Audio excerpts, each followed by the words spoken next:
Hi, everybody. We're the Skeleton Crew, and by popular demand, we're getting back into more hard science stuff.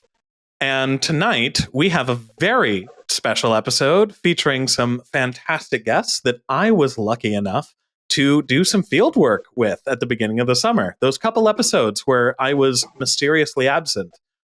Meet the reasons why. But before you actually meet the reasons why, allow us to introduce ourselves. And uncharacteristically, I'll go first. Hi, everyone. My name is Scott Johnston. I am the vertebrate paleontology fossil preparator and technician at Harvard University's Museum of Comparative Zoology. My name is Amelia Zilo. I'm a PhD candidate at the American Museum of Natural History. My name is James Napoli. I am a postdoctoral researcher at the North Carolina Museum of Natural Sciences and North Carolina State University. I'm Alex Rubenstahl. I'm a PhD candidate at Yale University. And together, we're most of the Skeleton Crew. Yes. Dalton has, unfortunately, like many things in life, been abducted by the British, and Dalton Meyer has been compromised to a permanent end. Oh God, we hope that we'll get it back. I mean, he's in a British museum, so maybe. Well, he did try to join for this recording. He was unfortunately electrocuted multiple times in the process, and that's not a joke. Well, okay, it's a little bit of a joke because technically he was shocked. If he was electrocuted, he would have died. But, that's right, fair. But before we get into our characteristic linguistic pedantry, we have our fantastic guests on here. So why don't you guys introduce yourselves? You can tell a little bit more about yourselves than just our little pithy one-sentence introductions there. But yeah, say hi. What do you do? Why are you here? All that good stuff. Okay, I think I can start. My name is Felipe Pinheiro. I'm a professor at Universidade Federal do Pampa in Brazil. I don't know if you can understand the words that I have just said, but it's like the Federal University of Pampa regions, like referring to the vegetation we have here in this region.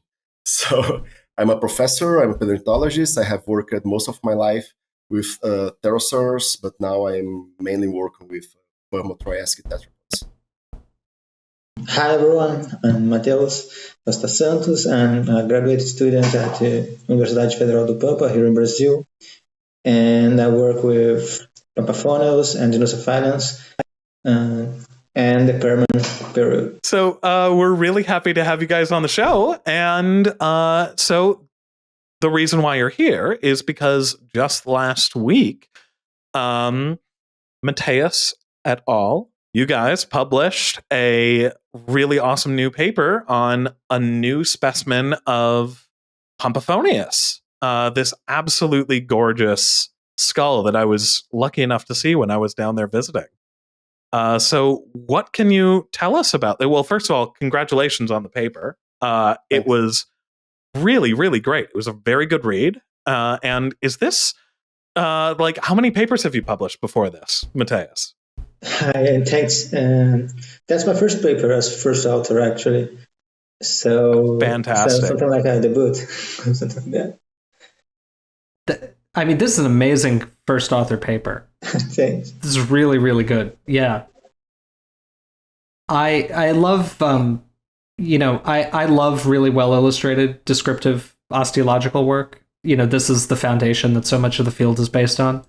And you just did an excellent job with this. I don't think about Dinocephalians very much in my research, and I was able to understand pretty much all of it just looking at the figures and your descriptive text. So this is, I can say this is an excellent, excellent paper. Thanks. All the illustrations are made with a colleague called Voltaire, and all the merits are going to him. Well, let's hear a little bit about the story of this guy. So when I was down there working with you guys for a bit, we visited the site where this was found. That was our last day in the field, right? I think so. Yeah. It was the last day. So how'd you guys end up finding this specimen? It was in 2019. We are a group of 4 people the four members of the lab, and three of the lab, Felipe, me, a colleague, and Juan Cisneros. And Felipe and Cisneros see a little purple bone, blue oxidized bone in the field, and called for us, and we started excavating, and the surrounding the fossils become bigger and bigger, and at the end we had a block like 500 pounds. No, sorry, 500 half of ton. Yeah.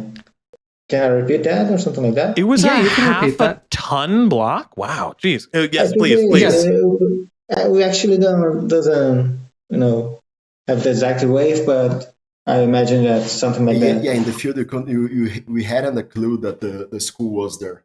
So what we saw in the field was like just some pieces of bone spread in like a large area. So we limited the jacket, and turned out to be like a huge jacket. Just to do this, wrap it up, and take to the lab. So yeah, the school is not that big. I actually have 3D printing of the school. This is the real size, the right side of the school. So, but we have also some postcranial remains spread through this area. And as Scott knows, this is not like the best locality to find fossils. So we were like, I don't know, Scott, for the whole day there, and we found pretty much anything there, right? And when we were in Triassic rocks, in Santa Maria Formation, Santa Cabra Formation, we have found lots of stuff. In Permian, it's like very, very hard to find things. So when we are like lucky enough, we can find like some pieces of bone, stuff like that. And this day, I think it was in 2019, right, Mateus? We were like in the last days of our field expedition. Juan Cisneros was here in São Gabriel with us for maybe 2 weeks, and in the very last days, we have found this guy. So, as I said, we hadn't a clue that we had a complete school before we dig it up and take to the lab. During the preparation, Mateus helped me with the preparation job. And during the preparation, we found out that we have a complete school. So pretty much that's the story. That is absolutely fantastic. It is, and yeah, I can, as you said, I can very much attest. It is not easy to find anything at that locality. I'm not sure. I don't think we found anything when we were there that day. Yeah, I don't think so. I think you have found like some very small fish scales and maybe some shark tooth, some shark teeth. Yeah, I remember I was also very struck by the color of the fossil at that locality. I've never seen anything that was that deep purple before. That was really interesting. Yeah, it's an odd color. Mm-hmm. I don't think I've ever seen anything like that. Yeah, is the color a result of the ironstone that's over the bones that you mentioned in the paper? Was it ironstone that you said it was, or some sort of hematite-rich stone, right? It's manganese. Yeah. Okay. So. Maybe hematites or manganese oxide. Manganese oxide. Okay. So the bones are like often purple, sometimes almost black in color, and have lots of concretions in the same locality with exactly the same color. So it's very hard to tell the bones apart from the concretions. Mm-hmm. Scott had this experience. He was here. Absolutely. Scott, did you think you found something and you didn't actually? Frequently. Okay. There were a couple times during the trip where it was, but especially at that last place where it's just like, is this anything? This is a little bit more purple? And it was like Stephanie and I looking at something of just like, that's something? I don't know. Is that something? And then digging up, no, that's not something. So your dyslexia extends to fossil ID. It does. It really does. Color lexia too. And shape lexia. All of it. All of it. Every lexia. Yeah, I think Such a supportive group. at least here, I don't know, you need to be very used to that outcrop in particular. So maybe you have the eye for finding Triassic fossils, but you don't have the eye for finding Permian fossils here in Brazil, because the preservation, the diagenesis is so different from all the formations we have here. Yeah. Yeah, getting your eye calibrated to that area, just sticking around there for a while, is so absolutely critical to that. As we learned when we were outside Candelaria with those two guys who were hanging out with us, they would just be like, "Get out of the vehicle. It's been 20 seconds. Oh, look, a skull." And we wouldn't find anything for hours. And it's just like, where did he go? Why is he finding everything? Oh man, that was great. So what do the Dinocephalians, which Pampaphoneus is a member, tell us about the evolution of synapsids and the origin of mammals? What mammalian traits do they have, and which do they lack? I believe that this one was from James. Yeah. Well, just like mammals, Dinocephalians are synapses, so they have the major opening in the temporal region called temporal fenestra. And as pterapsids, they also present distinct morphology, both in the upper and the lower dentition. So the incisors and the canines and postcanines are different from each other. We call that heterodonty. The canines are becoming larger, and their limbs and girdles indicate a more upward gait, as happens to mammals. And on the other hand, they lack some features that mammals present, like a secondary bony palate that often was used as a proxy for endothermy, and that is absent in Dinocephalians. Dinocephalians also present the articular, the quadrangular bones and mandible, and that later return to the middle ear osculus of mammals. And we haven't any evidence of fur or something like that in Dinocephalians. I mean, is it possible they could have had some? Is there any? Because I've seen a couple reconstructions giving it at least some sort of like fibrous furry, at least whiskers on a couple of them. So, like, is there a chance that this guy might have had some sort of fur or hair structures at all? Maybe Felipe complements my answer, but I don't think so. But maybe virus or something like that is possible, but we don't have any evidence of that for Dinocephalians. Okay, so it's a lack of direct evidence that they had any fur or anything. It's not necessarily so it's lack of evidence for fur, but no evidence of like scales or something in it as an alternative to fur, right? Okay.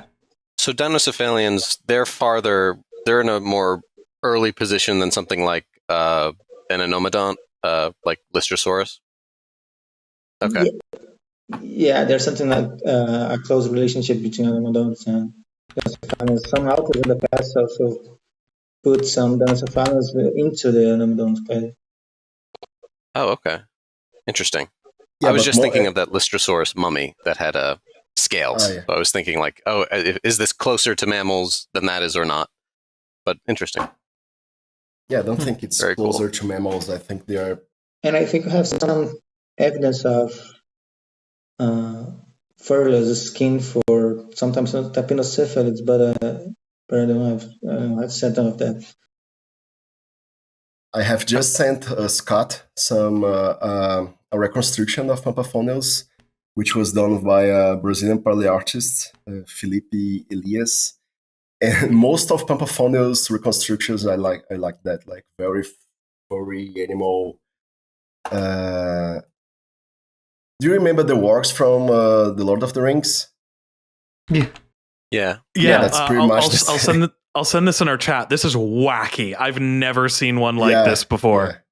I don't know what was his inspiration to do this. I have never seen any Dinocephalian reconstruction with so much fur, but it's not that odd to find fur in some paleoartist reconstructions. Huh. That is so odd. Yeah, that's odd. Do they have a that's very so long cool. tail like that? Yeah, Not that long. I don't think not that thin as well, but was like quite long. Interesting. You guys have the full reconstruction that Master Castro has made? Yeah.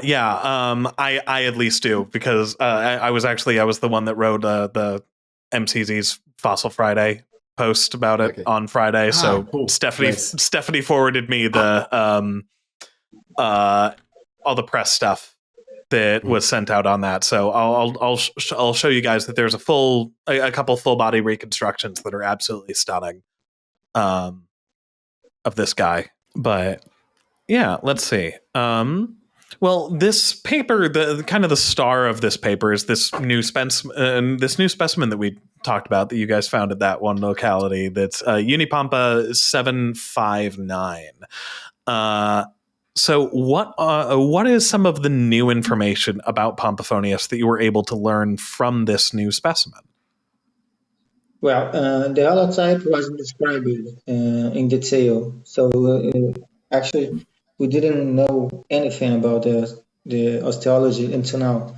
So these specimens have a lot of characters based on osteology that are new. We're able to describe features on both sides of the Unipampa 759. That in the holotype was only the right side was well preserved, while the left side was distorted. So we also described details in the tooth, both in the upper and the lower, something never done for Pampaphoneus before.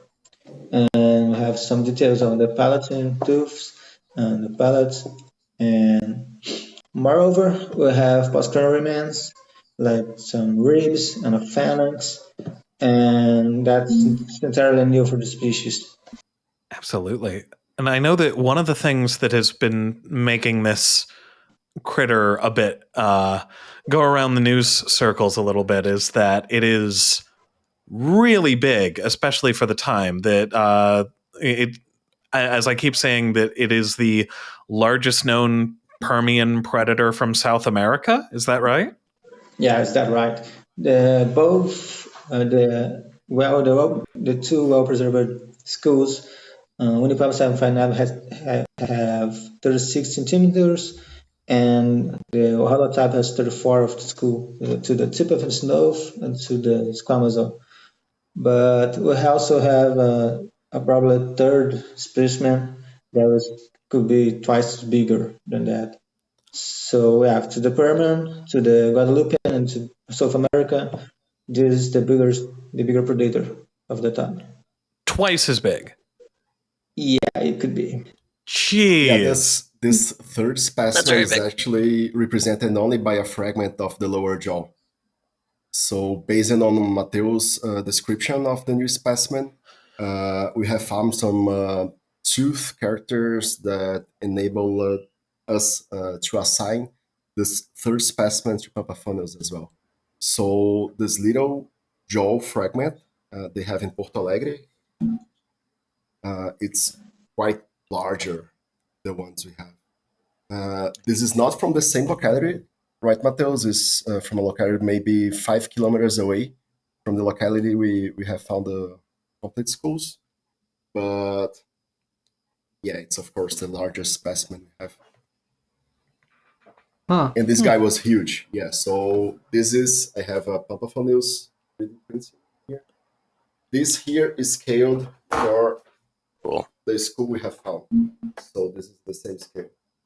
So imagine this guy, but twice as large. Jesus.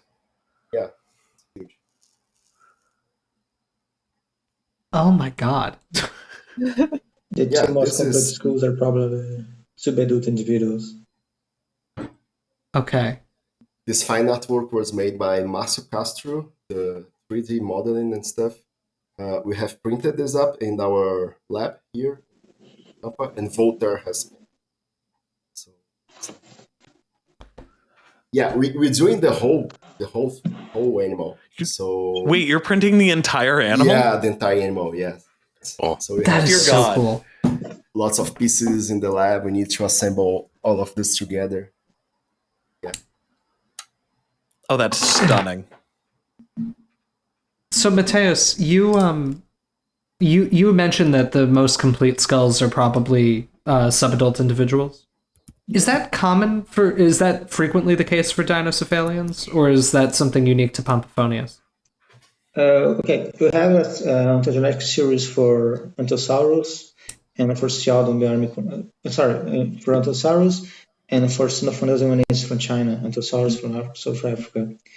And we have some characteristics that change through ontogeny, like the type of his nose become more thicker, because the peristalsis that is common in these animals change through ontogeny. So we have a peristalsis also on the orbit, around their orbit, that is becoming way more pronunciated while the individuals get older.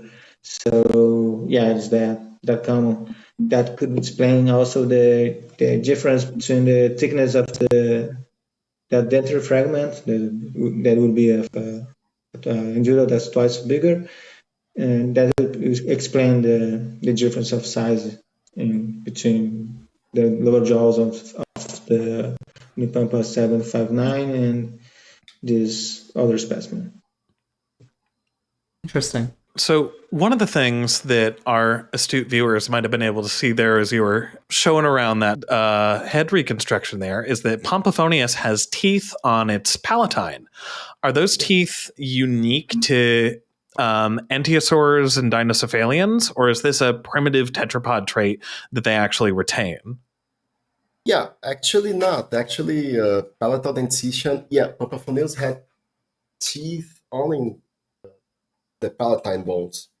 But palatal dentition, tooth in the roof of the mouth, it's quite widespread among tetrapods. You have in fishes, lots of fishes, snakes, some lizards. And among early synapsids, such as Pampaphoneus, such as some anomodons like Pterodons that we have here as well. Pterodons actually, it's very odd because it actually had molariform teeth, the roof of the mouth.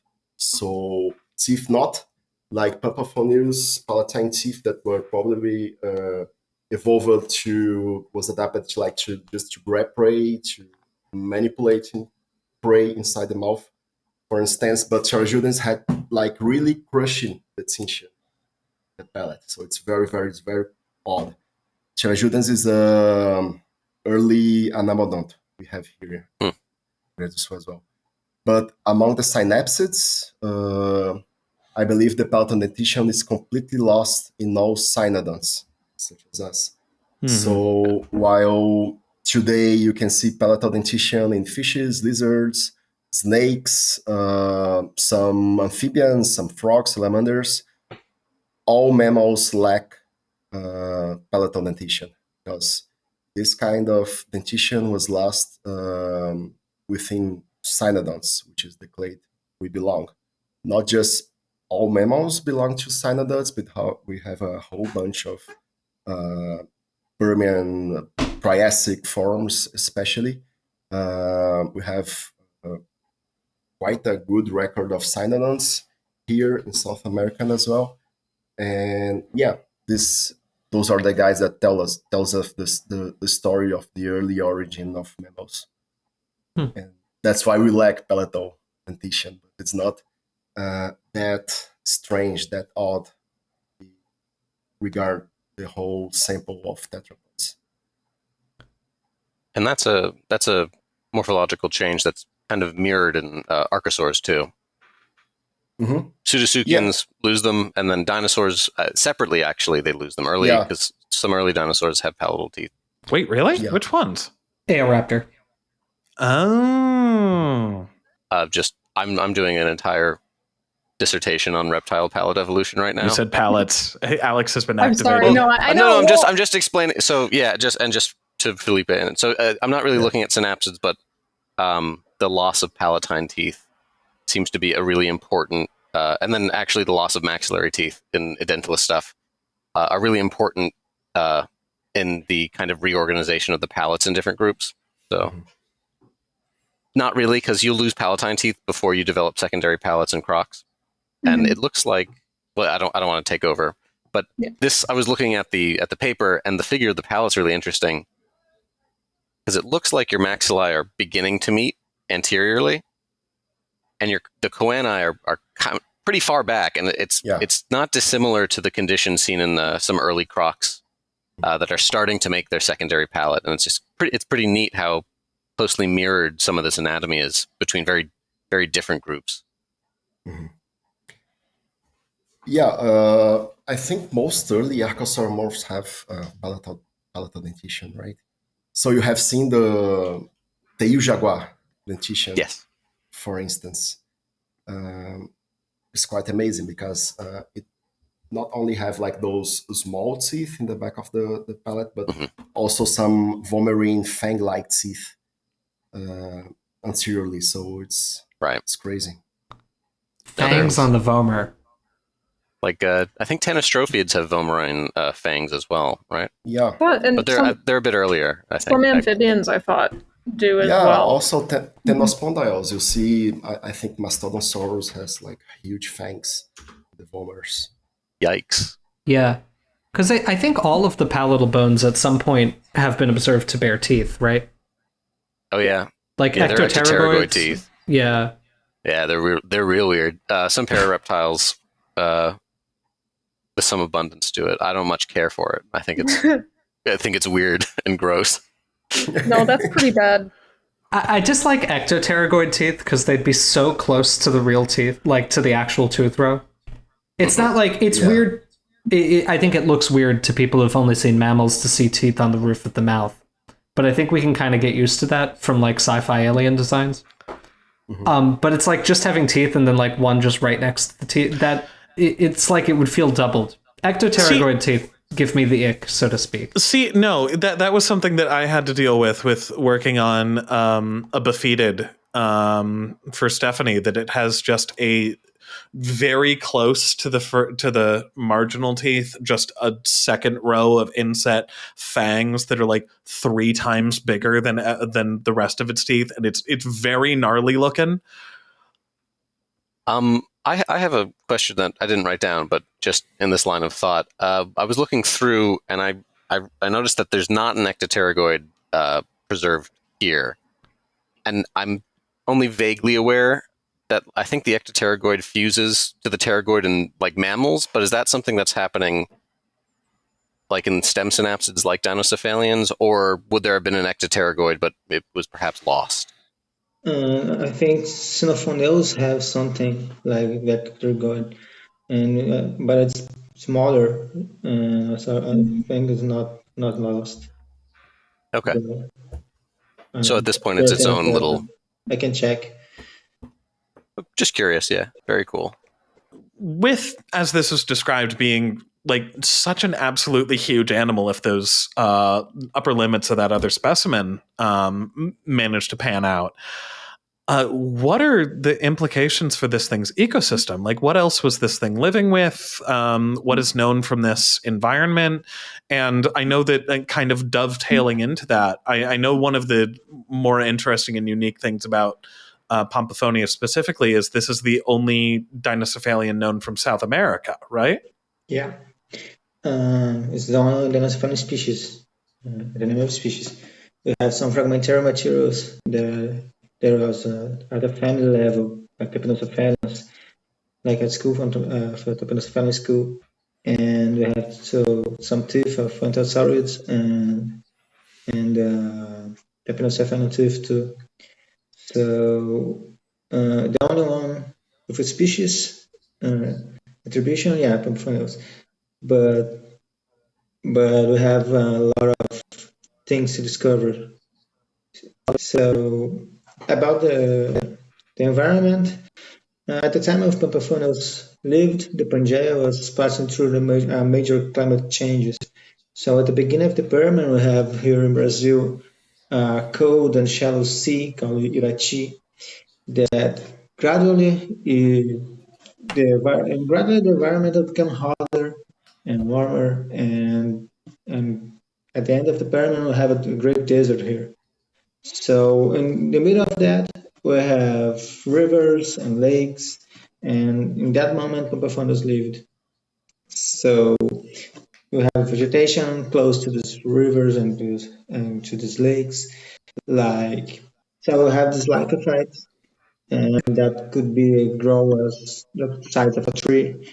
And nowadays, these plants are smaller and restricted to humid areas, but in the Permian, they're abundant, they're widespread, and today they are rare and small. Like other animals, we have great predators like Pampaphoneus. We have great prey like Parasaurs.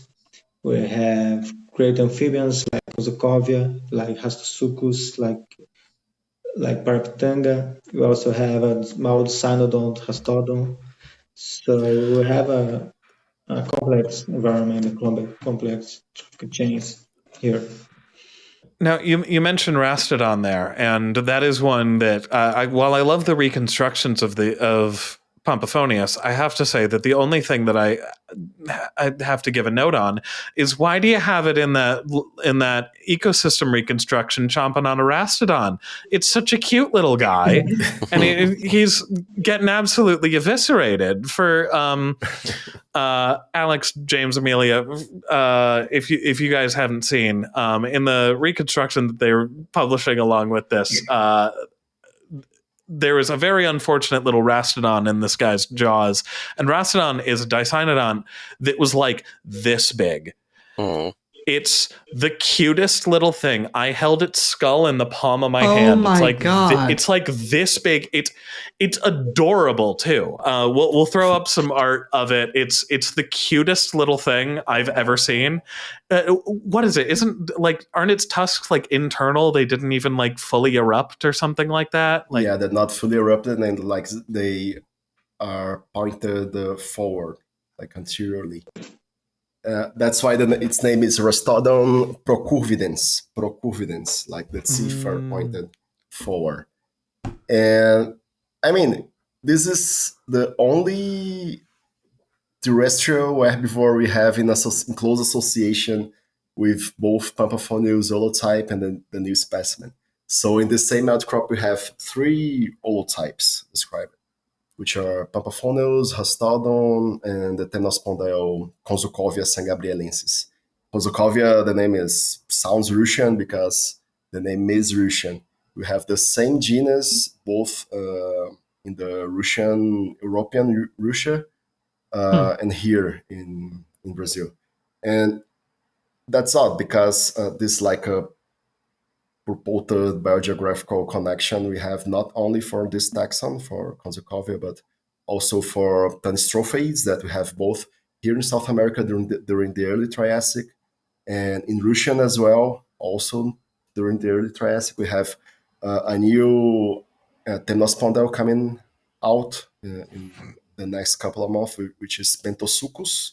We have a new Bentosuchus species here, and this genus is only known for the Russia as well. So that's not because sometimes we're like beginning to believe that in terms of like biogeographical connections, our faunas here, both during the Permian and the early Triassic, are closer, not like geographically closer, but in terms of taxonomic affinities to Russian faunas than to South Africa, which is like just a couple of 100 kilometers away from here. So that's odd. We don't know why this happens, but this is another thing that Mateus is trying to figure out in his PhD.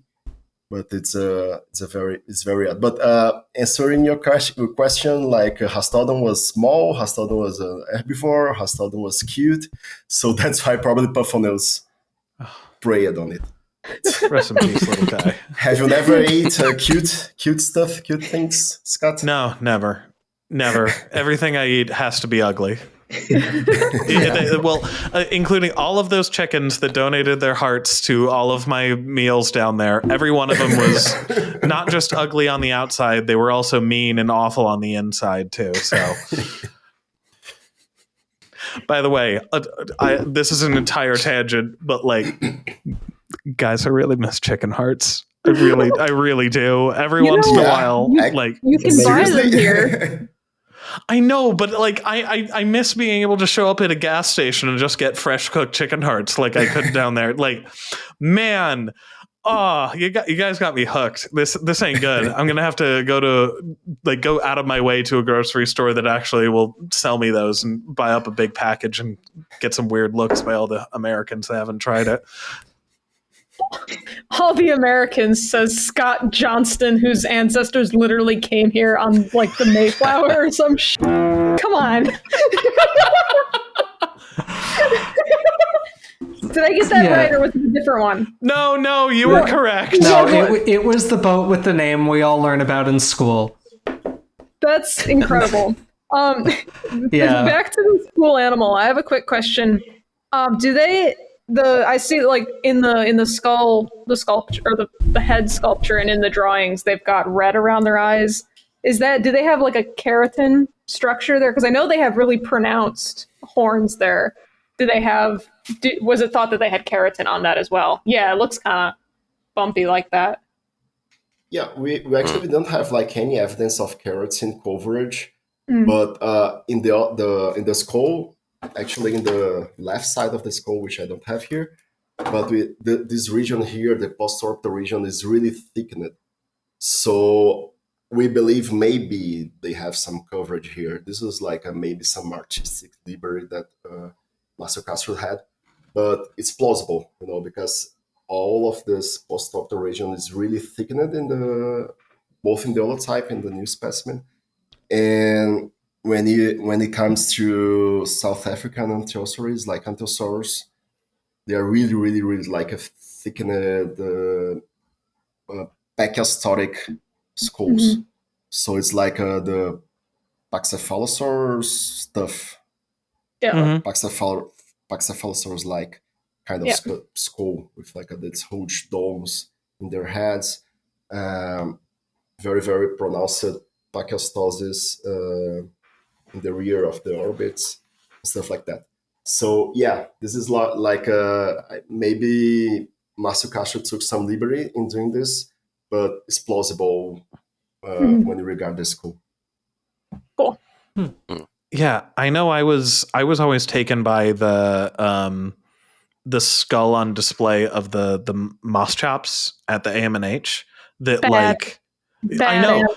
It's such a weird creature. Like its body looks wrong. Its head looks simultaneously weirdly overbuilt and also way too small for its body. It's a weird critter. But like, if you look at its skull, it looks like it looks simultaneously like it's a bad sculpt. Like it was like, hey, we don't know what this animal's head looks like, and also like it was inflated.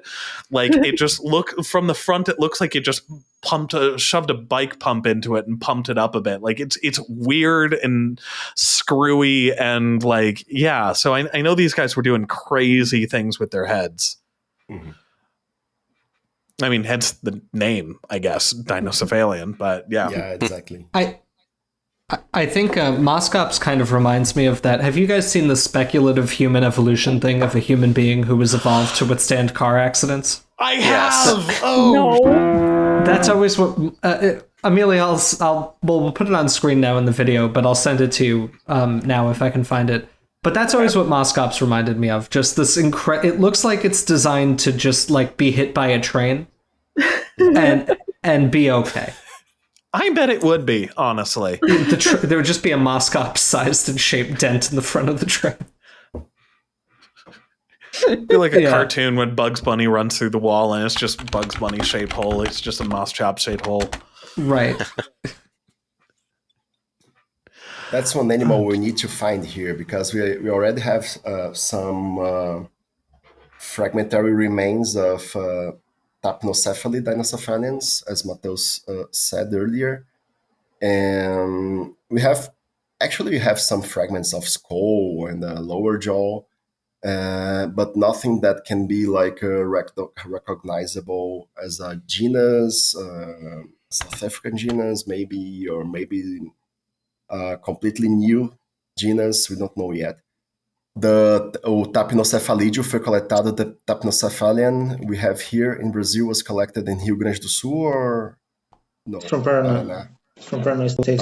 Yeah, it's not from here. It's not from very close to Pampaphoneus and the other permian stuff we have here. But we have other outcrops northwards in the same formation, the Rio do Rastro formation. It crops out in other regions of the country that Scott has never visited. Not myself, neither. But there they have collected from the same age those fragmentary tapnocephalid remains. So we'll probably, with continuous fieldwork that we have been doing for the last few years, we'll probably found a Moscops-like animal here in Brazil as well. Finding more things like Moscops would be interesting. I kind of wish that nobody had ever found Moscops a little bit, though. Yeah. So I do hope you don't find any more, but if you do find any more, I hope you do amazing scientific work on them. I'm sorry, I can't stop looking at Moscops now. I'm gonna close the tab. It looks like an animal that was definitely just hitting its head on a wall. That's its whole life. Is it Lamarckism that like if you stretch, like that's what seems to have happened with that thing. It's just they kept hitting their heads on the wall, and so they evolved to have flat heads that can be hit into the wall. Makes sense. I think the sad thing for me is that Moscops has always been my image of what a Dinocephalian looked like. Mm-hmm. And so I wasn't, because that's the one that I was, I grew up going to the AMNH, and that's the one that they have on display, and that's the one that I'm most familiar with from my books and everything. So it like the whole body plan of Dinocephalians is actually taking me off guard a lot, like in reading this paper and everything, that this is a very unusual Dinocephalian, it seems. Especially compared to something like Pampaphoneus that has a much more kind of normal body plan with a long tail. Right? It's not built like a brachiosaur with that's wearing a helmet. Like a short-necked brachiosaur. Right. Moscops also reconstructed to be like a... No, I'm thinking of casiosaurs. Never mind. It's like if you took like a brachiosaurus and did like the thing you can do with a seal and just like compress the face into the body, Yes. Oh my gosh. But yeah, no, things like Pampaphoneus and like Titanophonius and stuff are like downright elegant in some ways. Mm-hmm. Like they're really, really gorgeous animals. And this Dinocephalians include some of the guys with like the nutty crests, right? Yeah. Okay. I just couldn't remember. Like like Estimenosuchus and stuff, right? Yeah. Right. Yeah. Okay, that's so cool. What an interesting group. It's one of my Estimenosuchus is one of my favorite prehistoric critters. Like it's gorgeous. I've only ever seen a cast of one once. I think it was at Nebraska. They had a really, really cool display on like bizarre prehistoric animals, and also what a good name to say. It's got good mouthfeel. Estimenosuchus. I'm just remembering this was years ago. This was 6 years ago. But I went to I was visiting Wits in South Africa for collection work, and I remember seeing they had I think it was the first dinosaur. No, because I would have seen Moschops at the AMNH, but they had this enormous Dinocephalian laid out on the table, and I think it was also a Moschops. And I just could not believe that an animal could look like that. Just a stunning fossil. It really reminds me that, like, I study dinosaurs mostly, and it reminds me just how normal dinosaurs are. like compared to things we have reference for. You know, it's like, okay, it looks a little bit like a lizard, a little bit like a crocodile, a little bit like a bird. Like, I look at it, I can understand what this is. And I look at Estemenasuchus, and I'm like, what the hell? Like, excuse me. Yeah, just, I don't, like, I look at it and my brain refuses to accept the animal that I'm seeing. Does this animal have an antorbital fossa? Like a depression on its maxilla? Like is I can see it in the, like, I saw. Is that taphonomic, or is that like a real feature? That, yes, they have. That happens on both sides of the Pampa 759, so it's not taphonomic. They have this dipping in front of the orbit. The same happens to Syodontinae. It's more marketable in Syodontinae, but it happens to Pampaphoneus too. Okay. Do we? Is there any hypothesis on why they do that? Because it's almost archosauri in a way. Yeah, I never think about that, but I don't know. Problem, I don't know if it's for muscle attachment or something like that. But I don't know. Okay. Because, I mean, in Archosaurs, when you see the opening of the antorbital fenestra, the fenestra open from inwards to outwards, not the other way around. And this is... Yeah, this is like excavating the outer surface of the bone. So when you see like Archosauromorphs close to the archosauriform range, which is where the fenestra pops out, you see medially the fossa excavates the bone, but not laterally. So the fenestra is coming from inside out. That's because it's probably linked to the paranasal arsinosis. So it's linked to cranial pneumaticity, and those things, I believe that they lack at that. So I don't know if this has like a purpose, maybe something related to the side. I was thinking when I was asking, and I have never give much thought on this. Maybe, I don't know, maybe those guys, the skull is not that plain. So it's more like this. So maybe they had some like stance of binocular. I don't know.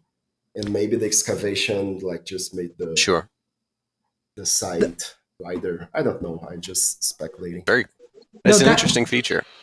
Yeah, that explanation's actually been proposed in dromaeosaurids as well. That so in dromaeosaurids, it's not an excavation of the maxilla because that whole area is taken up by an antorbital fossa, but the lacrimal forming the preorbital bar. And dromaeosaurids actually cants inward like this, so it's laterally concave. So instead of being vertical like it is in most theropods, it kind of turns that way. And it's been suggested that that's to allow a visual field to extend directly forward. Okay. Yeah. Because, dromaeosaurids, the back of the skull is quite wide. It's convergent on tyrannosaurs, it seems, but both groups seem to be doing binocular vision. And so in tyrannosaurs, the back of the skull expands so much that the eyes can just see forward. In dromaeosaurids, that doesn't happen, so they probably have to bend a little bit of the stuff in front of the eye to let the eye see forward. What's actually also interesting about that, I'm sorry that now I have the talking stick now, so I get to talk. But that lateral excavation on the maxilla is actually analogous in some ways to something that happens in only one dinosaur I'm aware of, but Psittacosaurus. So in Psittacosaurus, the antorbital fenestra is closed, and there's something that's referred to as an antorbital fossa, but it excavates the lateral surface of the maxilla. It doesn't seem to be connected to any sort of paranasal air sinus. So it's just a kind of triangular depression right on the side of the maxilla there. It's considered autapomorphic of Psittacosaurus as a genus, but it seems to be somewhat similar structurally to what happens here. It's just kind of interesting. Yeah. So on the topic of things being bent in weird shapes and in strange orientations, one of the things that I keep forgetting about Pampaphoneus, but was beautifully illustrated, Felipe, when you had the model head on there, is how weird those canine teeth are. That like, especially when you're looking at them just on like a profile or something, it doesn't fully comprehend that they like bow outward and then back in and also back. Yeah, they're like sigmoidal. You Yeah. see this sigmoid? I don't know. Yeah. It's like an S shaped. So as Scott was saying, that like they bend like outwards and like inwards, later like ventrally. So one other thing that we can see in the lower jaw is that the lower jaw has actually the fossil has sulcus in the lower jaw to elongate. I don't know, to not to cover, like to protect the canines, the upper canines. So in the lateral surface of the lower jaw, you can see clearly those like transverse sulcus, like to elongate the canines. And so I think that's why they have like this bending outwards to, I don't know, to fit the lower jaw. I mean, that's my guess. But it's very, very, very strange. That's one thing that's really like gathers attention when you see the fossil, because you can clearly see this. It's not like a feature of the reconstruction. The fossil actually has the sigmoid shape canine. I don't know if other anteosaurs have the same feature. Do you know, Mateus? I don't know. I probably not. I think I have seen this only in Pampaphoneus. And the lower canines are just straight. They're just like regular canines. Well, God, goofy. This is really rapidly advancing in my ranks of favorite synapsids. Yeah, This look at is that. such an Look at amazing, that. It's on the interesting skull. animal. Like, man, Yeah, that's crazy. Yeah. what a bonkers animal. Bunkers. Well, I think that we've kind of run through the questions that we've asked you, and also asked you several others that we didn't ask you beforehand. Yes. But let's see. Are there any last little questions we want to say before we wrap up? Well, I guess I can ask one very quick one, just a little personal question. Mateus, how was writing your first paper? Well, it was at the beginning. I was extremely lost. How can I do that? Oh my God! How can I identify those bones and how can I describe it? So Felipe and Voltaire extremely helped me, and at the time I was being better with that, and it becomes more natural. But it was a challenge. It was very good to do that. I really appreciate that.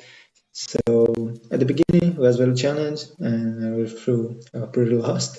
But at the time, with the help of Felipe and the help of Voltaire, I could do that, and it was amazing. That's great. Fantastic. And now you just have to do it for the rest of your life. Yeah, Yeah. I have that I like it. Yeah, one right. down, 100 more to go. Exactly. H-index. Alrighty. Well, I guess with that, is there anything else that you guys want to plug? Any social media that you'll have? Anything to be looking out for? Anybody you want to thank? The Academy? All that good stuff? So I don't know. Thank you guys for inviting us. It's very, very nice to share our research here. You can find both me and Mateus through our Twitter accounts. Mateus as well has Twitter, Instagram. Okay, well, thank you guys very much for coming on the show. This was awesome. It was also just great to catch up with you guys again and see what y'all have been doing since I was there in late May to early June. And I look forward to seeing what else you guys got coming out of there in the future. I know that like this is only scratching the surface of the just mind-blowing stuff I was seeing while I was down there. So I'm what's the Alex, you'll correct me on this. What's the Star Wars line? It's like watch your career with great interest or whatever. Oh, yes. Yeah, you got it. It's fine. You got most of it. We'll watch your career with great interest. But yeah, I'm really looking. I mean, like I guess just general everybody. Look at the stuff that you guys are doing. It's going to be some really awesome Pretty cool. stuff in the future. But with that, we'll wrap it up and pass it off to James to thank our wonderful patrons Our who make this all possible. Patreons. Our Yes. Who are they? Patreons. What are their names? Our Patreons include the following people. Well, so we're going to have a scrolling list of credits of all of our patrons, but as always, we've got a couple of extremely generous patrons who support us at our Gorgosaurus supporter tiers and up. And those people are, in no particular order, this being the order in which Patreon displays them by default, Benjamin Seepser, nickname 3110, Philip Fico, Andrew Niddle, Dan O'Kyrus, Florida Man, King Zashu, Max Ironpaw, Noah Riccio, original username, Pythonic, Riley Sharrow, and we. Man, that list grows every time, I swear. It All right. does grow every time. So thank you to all of our patrons. But please, also all of you, just give your thanks through your computer screens to Felipe and Mateus for coming on today and sharing their research with us. This was And you really, can give your really thanks wonderful. by liking the video, subscribing, commenting about how much you like all this, and also saying thanks out loud to your computer screen. Yes. We can hear you when you do Yes, this. we can. We can hear you, and they can hear you too. But in case they can't, also give them a follow on any social media that you use. Keep broadcasting their research, signal boosting them. This stuff's all really appreciated, and any bit of engagement like that, I know from personal experience, really helps get your research out there to be seen not only by more people in the public, but by more scientists. And if so that kind of engagement's really helpful for everybody, especially the earlier career researchers who are still trying to make sure that other people in the field know their name. Yes. So thank you guys so much for coming on. This is really wonderful. Yeah, thanks a ton. And please let us know anytime you've got other papers coming out. We'd love to talk to you again. 100%. Yeah, Thanks for the invitation. Yes. guys. Okay, thank you for the opportunity. Thanks for Alrighty. watching, everybody. Of course. And thanks for joining us.